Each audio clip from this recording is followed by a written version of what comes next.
welcome back to my channel. So for this video I'll be showing you some art and craft things to do when you're bored, so enjoy! So for this first hack I'll be showing you how to make these easy DIY hair bows. The first step is to pick out your fabric. I always find this step really hard because I just have way too many to choose from, but you just want one that will hold its shape, not too thin but also not too thick, otherwise it'll just be so hard to sew through.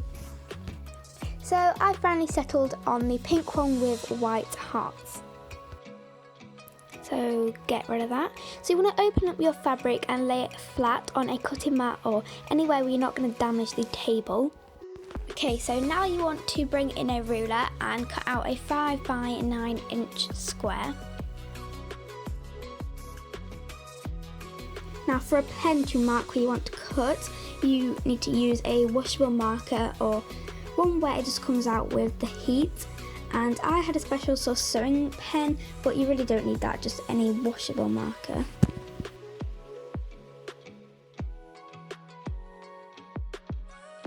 Once you have done that, you want to cut that out, and the next square you want to do is a 1 by 3 inch one, and that's quite a bit smaller, but that'll be the middle panel on our bow. Again, marking that with the same washable marker and then cutting that out. So now you want to bring back the bigger piece and fold it over so the insides are facing out. And of course this next step is optional, but you can pin it in place just so when you sew you know where to go. I like to do it just because I have quite a bad tendency to not do straight lines when I'm sewing, especially my sewing machine.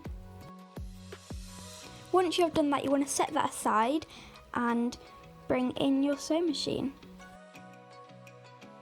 Now you just want to sew a centimetre seam down the edge. This is really simple and easy.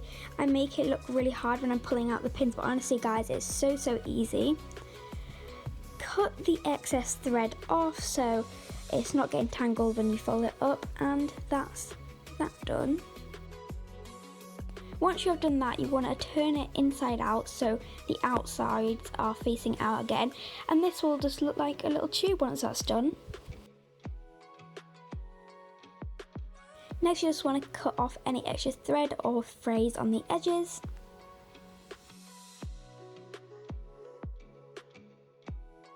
Okay, so now you want to bring in an iron to iron the seam down the middle. So a really good hack, if you don't have an iron or you don't want to use one, then you can actually use a hair straightener. I find it much easier and much safer, and I much prefer it.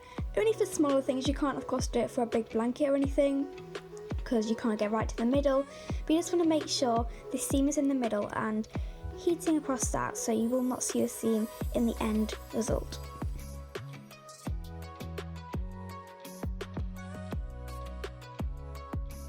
Now you want to bring in a needle and thread, and of course making sure to tie a knot in the end. Now you want to bring back the other piece that we just straightened and fold one edge into the middle and the other over the top. Make sure there is a little bit of an overlap, not too much though, so the bow isn't tiny. You just want space to be able to sew down. Now you want to crumple it up so it looks like a bow. I made it look so confusing again, but honestly it's so easy. Then you want to put your needle through the middle of that. So it's basically just sort of a running stitch. You can just do it as a normal running stitch, but this is much of a quicker and easier way to do that. Once you've done that, you want to wrap the excess thread around the middle of the bow. And then bring the needle back to go underneath the bit that we just wrapped around using the excess thread, and that will just create a nice tie for that. Just to make sure it's super secure, you want to tie a knot as well. Cut off the excess, and I think it looks really cute. Yes, mine is a bit wonky, not very centered, but that won't matter in the end result. So now you want to bring in that smaller piece, again with your straighteners or iron, and fold in the edges to create a smaller seam. Yet again, I made this look so fiddly, but honestly this time I'm not going to lie, it is a little bit fiddly, but you just want to be careful not to burn your fingers because that possibly could happen when doing this.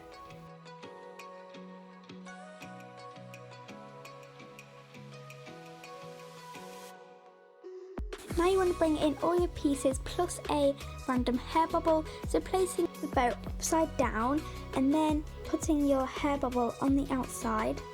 You want to bring the smaller panel over the bubble so it'll create a seamless look for the hairband.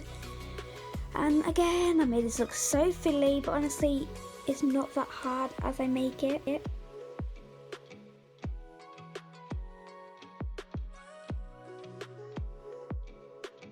Now sew over and under the bubble. This will just make sure the bubble is so secure there.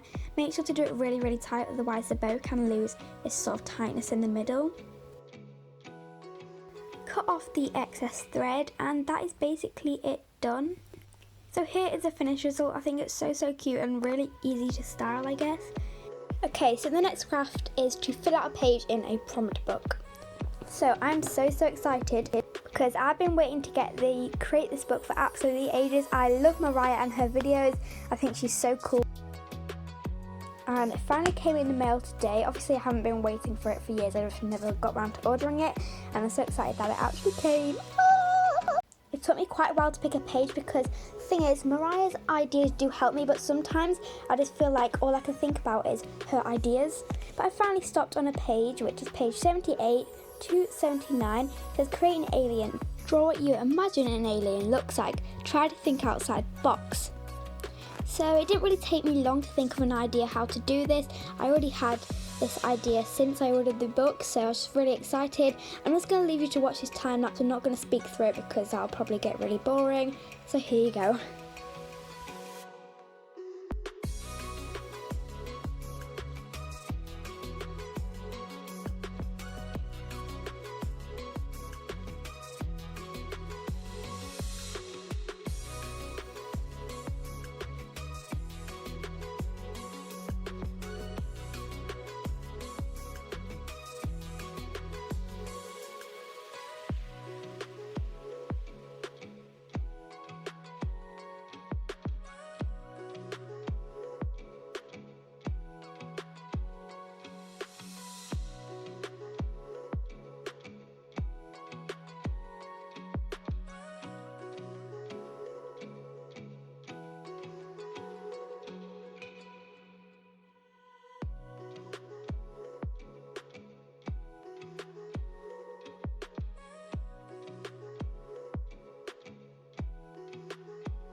So the next thing is DIY shrink plastic.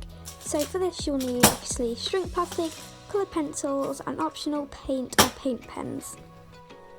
So this is my shrink plastic. It's called Shrinkies. I don't know, a bit of a weird name to call it, but oh well.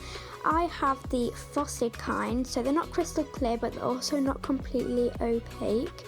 Here's a little demonstration of that. There we go.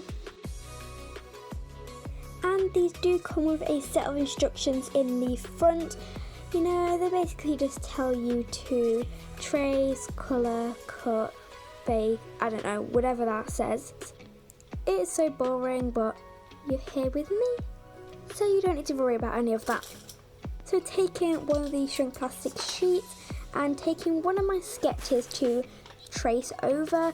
I found it really hard to pick, as you can tell it took me quite a while. Instead of drawing your own sketches to trace, you can just print them off instead, because that would be much easier, but I just wanted to have my own creative designs.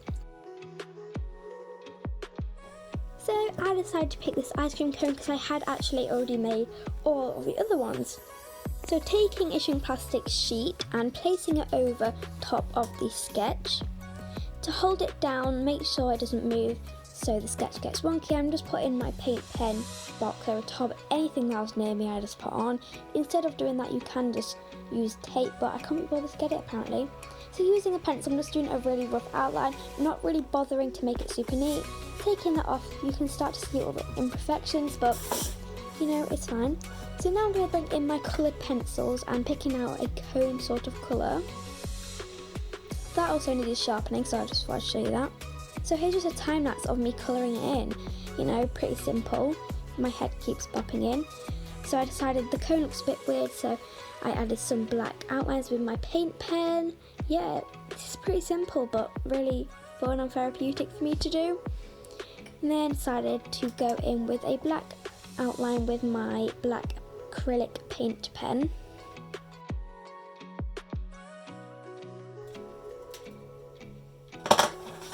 Also, I did kind of mess up on the edges with the black paint pen, so I went over that with the cone colour. I mean, that didn't really matter because you couldn't tell in the end result anyway.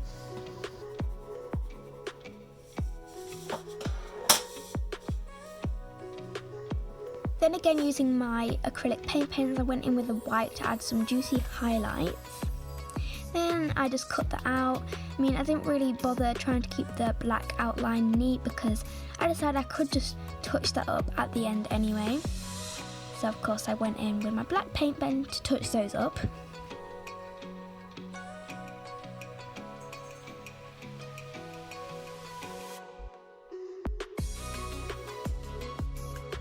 Set your oven at 175 degrees or gas mark 3. Take a piece of tin foil, put that on, you don't need a full tray.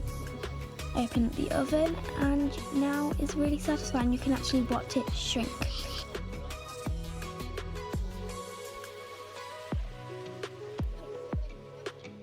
Don't panic and take it out if it curls up, just wait until it goes flat because if you take it out now it will never end up going back flat.